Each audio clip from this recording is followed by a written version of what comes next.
Okay, do'n po sa nagtatanong about do'n sa therapy center 'no, sa Kido. So, hindi pa po natin masasabi 'yan sa ngayon na kung next year kasi, sasabihin ko lang ho sa inyo, hindi ho natin alam kung puwedeng i-GL 'yan, puwedeng i-guaranteed letter 'yan or puwede 'yan, mag-file kayo ng cash assistance para ibayad sa kanila. So, hindi pa po natin alam 'yan, 'yun po ang ating itatanong.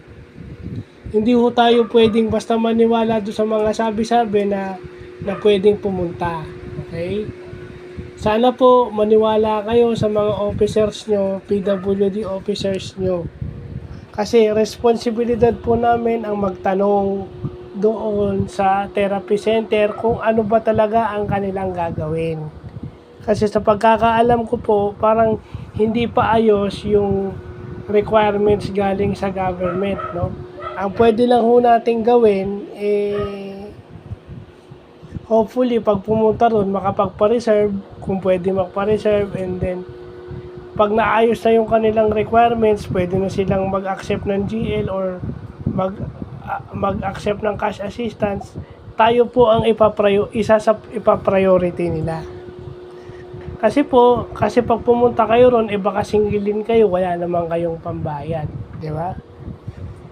So, aalamin ko po yan by January kasi 24 na bukas eh. So, doon sa mga nagtatanong na taga Molino 2, no?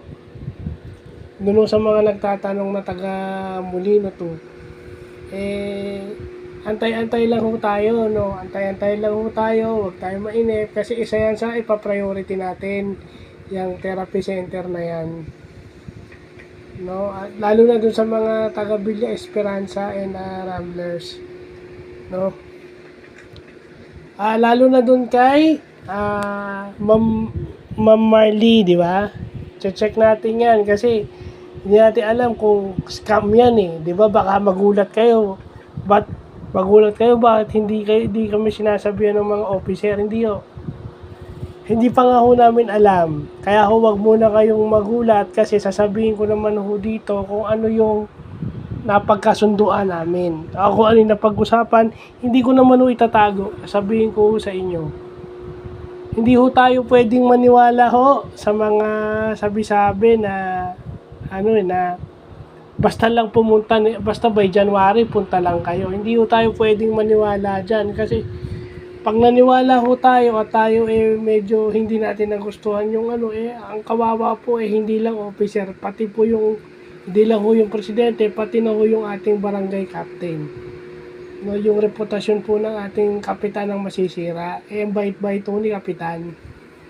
So sana ho, wag na ho kayong magpadalos-dalos, antay lang po tayo ng January. Pinag-iisipan ko pa po kung anong mga itatanong ko sa kanila para masabi sa inyo ng maayos. But definitely, kung pwedeng i-guaranteed letter yan or pwedeng mag-file tayo ng cash assistance, gagawin natin. Gagawin natin yan para sa inyo at sa mga anak nyo kasi kung kailangan talaga nila. So, yun lang po.